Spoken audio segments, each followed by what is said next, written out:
My name is Lila Mendoza, and I am 28 years old.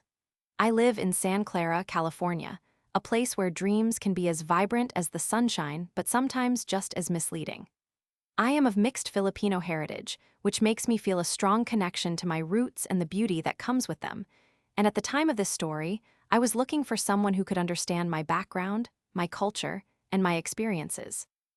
I had spent a good part of my 20s focused on building a career in marketing and often let the idea of love and companionship slide to the back burner. However, when I finally decided to explore dating, I chose to try an app called Badu. It was here that my world spun out of control and led me down a path I never anticipated.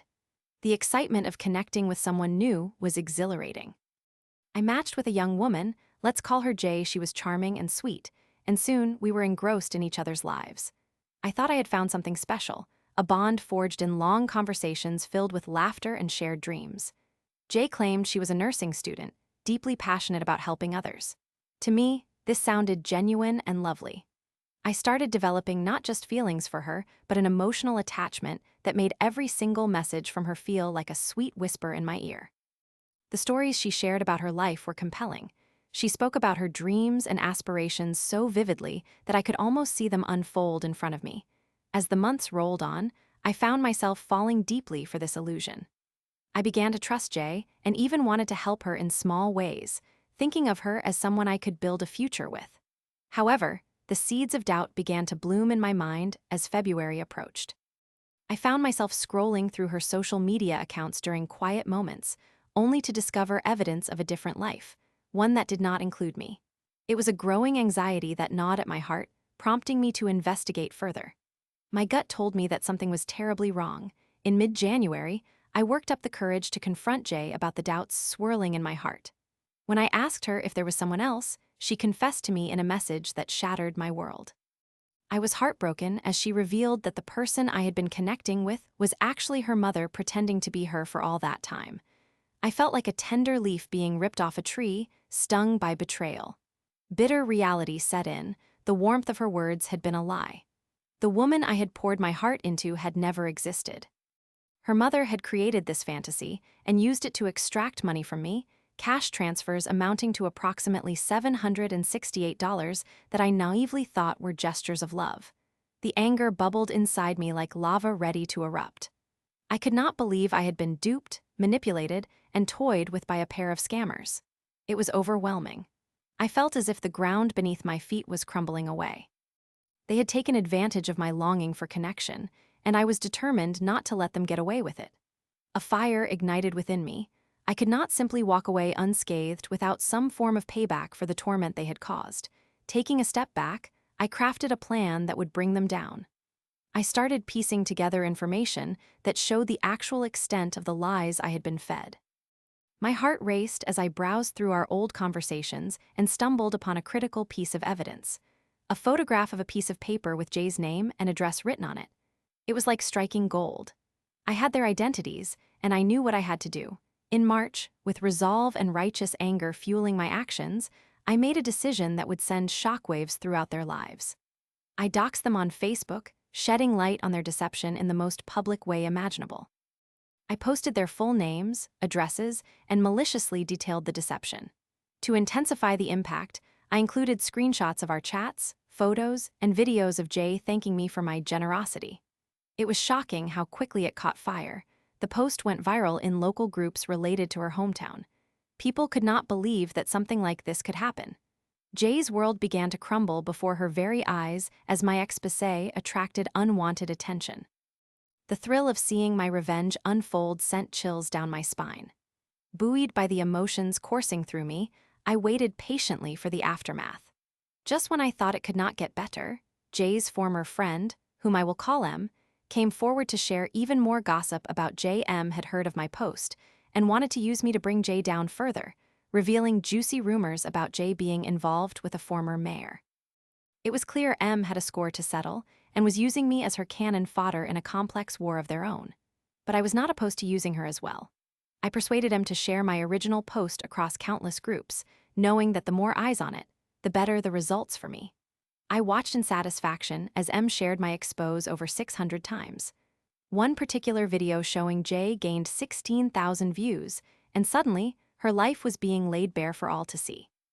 Everyone in her hometown was talking about her scandal, and the looming consequences were once again spiraling out of her control. I could only imagine the chaos that ensued behind closed doors.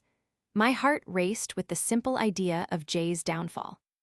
The satisfaction escalated when Jay's friend S reached out to me to express her confusion and suspicion about M.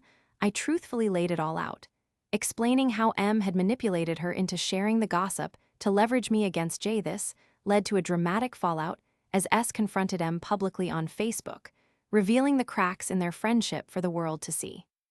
I stood back and watched the drama unfold with glee. It was as if I had orchestrated a captivating play where I was both the director and the lead, relishing my role as the puppeteer pulling the strings. But as I reveled in my triumph, I saw the more profound ramifications of my actions unfold. In the days that followed, I heard rumors that Jay had been expelled from her university, not just for the exposure of her actions, but also for the scandal it stirred among students and faculty. It dawned on me that I had crafted a situation that spiraled out of control, not just for Jay and her mother, but for countless others who had been entangled in this web of deceit. Days turned into weeks, and I continued to reflect on how my actions had changed things. Jay may have suffered, but did I truly accomplish what I set out to do? I had gotten the ultimate revenge, but at what cost? I could not deny that witnessing her downfall was sweet, yet an unsettling feeling gnawed at me whenever I thought of the consequences. And then one day, out of the blue, I received a message from Jay's mother. It was a simple, "I know what you did." I felt my heart race as dread washed over me. Had they caught wind of my involvement? What did she plan to do next? In that moment, I realized that revenge never comes without consequences and could expose me in ways I never envisioned. As thrilling as it had all been, I had awakened a beast, and the lines between right and wrong had blurred beyond my understanding. The chaos I had caused could catch up to me at any moment. I thought I had the last laugh, but it seemed that the ghost of my actions was not done haunting me just yet. In the aftermath, as the dust settled on the scandal, I found myself at a crossroads. I had gotten revenge, but at the cost of my conscience. I remembered a quote that said, "Vengeance does not bring peace. It only creates a cycle of pain." I began to contemplate how to move forward and regain any semblance of normalcy.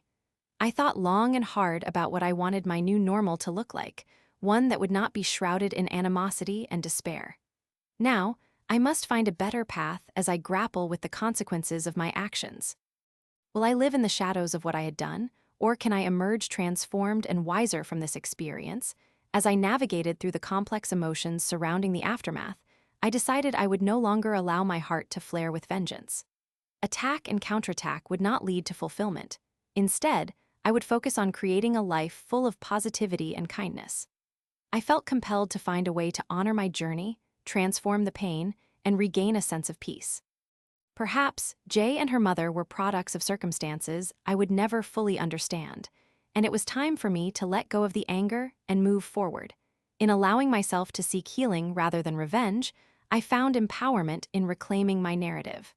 I pledged to lift myself above the darkness and push towards a brighter horizon. I believe that life teaches us lessons through experience. Ironically, the very revenge I thought would seal my victory ended up guiding me toward a path of self-discovery, forging strength I didn't know I had. As I look back on my story and the choices I made, I hope to remind others of this crucial lesson.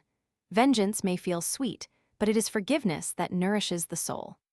Through these lessons, I chose to rise wiser, more resilient, and with a heart open to love and understanding once more.